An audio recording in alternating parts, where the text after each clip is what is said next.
Hita marimaritra iraisana ny ministera sy ireo sandikata aorian'ny fiaonana no raketina antsoratra ny votoatin'ny fiaonana ary niaraka nanaosony izany androany ny ministry ny postra ny mpitatana eo anivon'ny postra malagasy ary ireo sandika ny farana androany araka izany ny fitokoana ny sandika eo anivon'ny postra malagasy. Fitiavana Dony.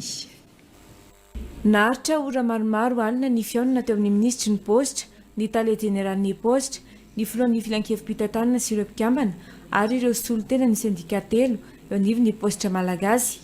Teboka sivy no ny fampiresahany telo tonta, ny ministera, ny mpitantana ny postra malagasy sy ireo sandika telo ireo. Noresahana avokoa ireo teboka tsy nifankahazoana, anisan'izany makasika ny fanovana ny sata amin'ny veny postra, ny teti-bola ny tetikasa smart village sy ny rebranding,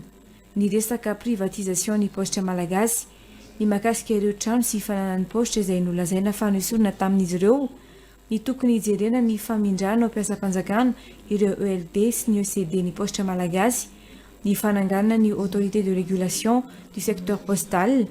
ny makasika ny NTP endrika an-tanety be, ny fanendrena ireo solotena ny mpiasan'ny postra ao anatin'ny filankevim-pitantanana ary ireo fepetra noraisina makasika ny fanajanona ny fitokonana. Nesona araka izany ireo sora-baventy teny Antaninarenina rehefa nifanaraka ny telo tonta